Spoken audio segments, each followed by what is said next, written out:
بسم اللہ الرحمن الرحیم۔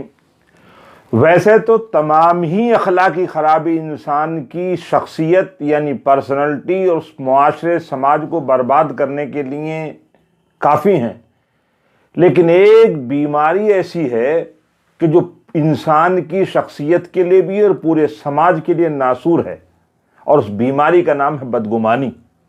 اللہ نہ کرے اور ہزار مرتبہ اللہ نہ کرے اگر یہ بیماری کسی کے اندر پیدا ہو جائے تو بدگمانی ایک ایسا اخلاقی دیمک ہے جو آپس کے درمیان کی محبت کی حلاوت کو بھی چوس لیتا ہے، اور اگر یہ بیماری پیدا ہو جائے بدگمانی کی ایک دوسرے کے حق میں تو پھر ہمیشہ کی دوستی دشمنی میں تبدیل ہو جاتی ہے، اور جو آدمی چوٹ کو بھی اپنی چوٹ سمجھتا ہے پھر آدمی کی خوشی کو بھی برداشت کرنے کے لیے تیار نہیں ہوتا۔ بقول ایک شاعر کے کہ وہ جو ہے چراغ زندگی اسی زندگی کے خلاف ہے، وہ جو ہے چراغ زندگی اسی زندگی کے خلاف ہے۔ یہ چراغ کیسا چراغ ہے جو روشنی کے خلاف ہے؟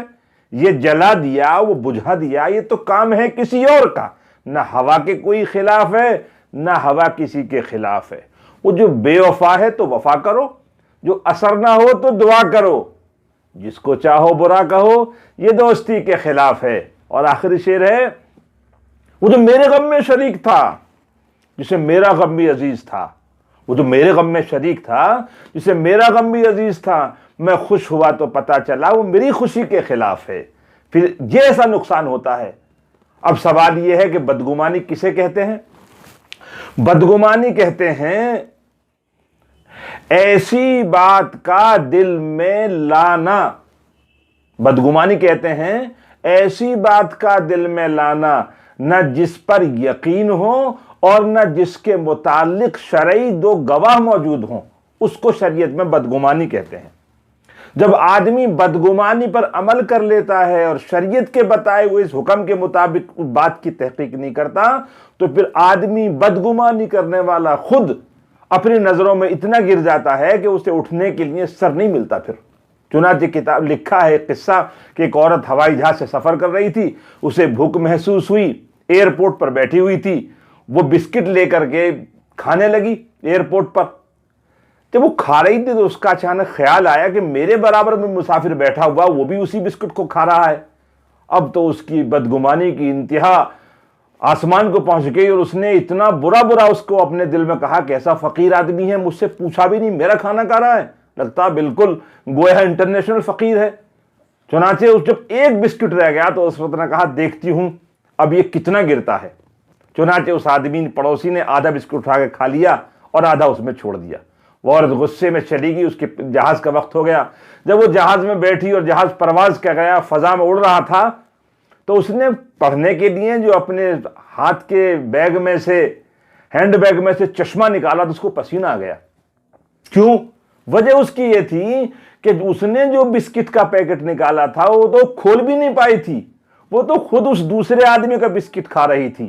اس عورت کا کہنا ہے مجھے اس وقت اپنی بدگمانی کا احساس ہوا، میرا جہاز اتنی بلندی پر تھا میں اپنی نظروں میں اتنا ہی نیچے گر گئی تھی۔ تو معلوم یہ ہوا کہ بدگمانی کے بڑے نقصانات ہوتے ہیں، اس لیے اس کی سزا کتنی بڑی ہے، اللہ اکبر۔ اما عائشہ صدیقہ رضی اللہ تعالیٰ عنہ فرماتی ہیں کہ حضور اکرم صلی اللہ علیہ وسلم کا ارشاد ہے، جس نے اپنے کسی مسلمان بھائی کے متعلق بدگمانی قائم کی گویا اس نے اللہ تعالیٰ کے ساتھ بدگمانی قائم کی، یعنی بندے کے ساتھ بدگمانی کرنا وہ اللہ کے ساتھ بدگمانی کرنے کے برابر ہے۔ یہ حضور اکرم صلی اللہ علیہ وسلم کا ارشاد ہے۔ اور اس گناہ کا اثر یہ ہوتا ہے اگر خدا نہ کرے بدگمانی آدمی کے اندر پیدا ہو جائے تو پھر بہت سارے آدمی گناہوں کے اندر پھنستا ہوا چلا جاتا ہے۔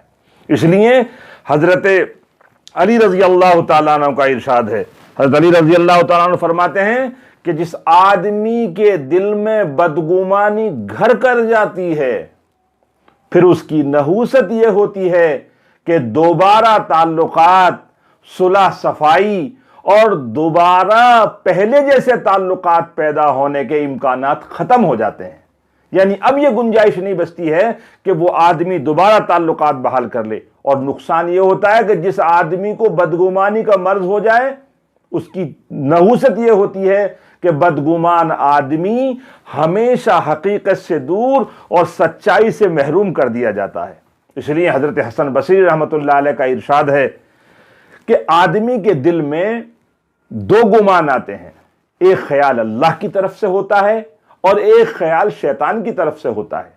جو خیال اللہ کی طرف سے ہوتا ہے اس کی تاثیر یہ ہوتی ہے کہ آدمی نیکی کی طرف چلتا ہے، بھلائی کے کاموں میں مشغول ہوتا ہے اور آدمی بھلا بندہ بن جاتا ہے۔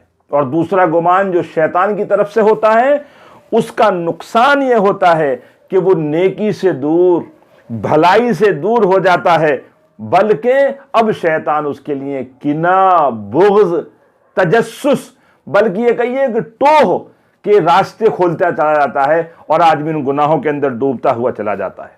اس لیے سرکار مدینہ صلی اللہ علیہ وسلم نے حضرات صحابہ رضی اللہ عنہم اجمعین سے فرمایا، کیا تمہیں میں بدترین آدمی نہ بتاؤں؟ صحابہ رضی اللہ تعالیٰ عنہ رسول ضرور بتائیے، بدترین آدمی کون ہے؟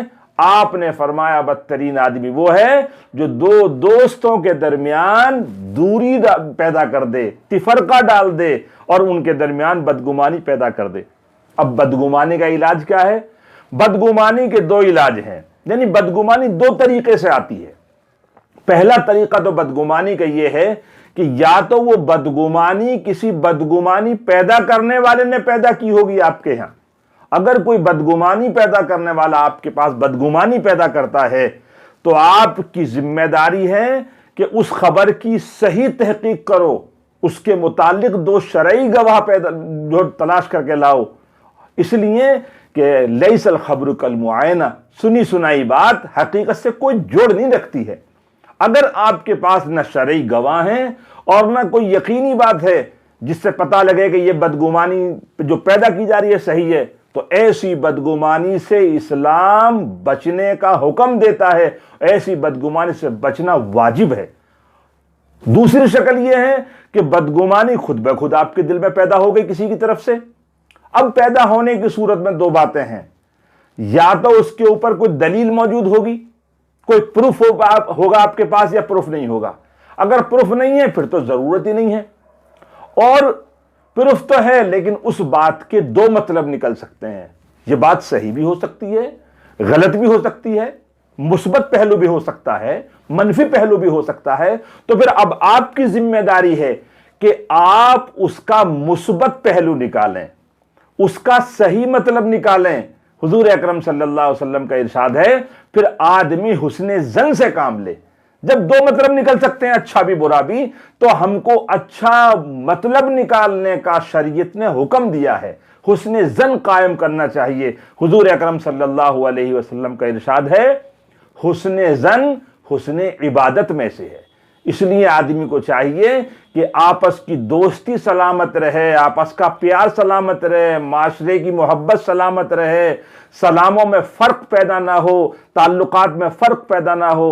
اس کے لیے ضروری ہے کہ آدمی خود بھی بدگمانی سے بچے اور بدگمانی کے اسباب اور راستوں کو بھی اپنی طرف سے بند کر دے۔ اللہ تعالی ہمیں بھلا بندہ بن کر اور حسن ظن کے ساتھ زندگی گزارنے کی توفیق نصیب فرمائے۔ وآخر دعوانا الحمدللہ رب العالمین۔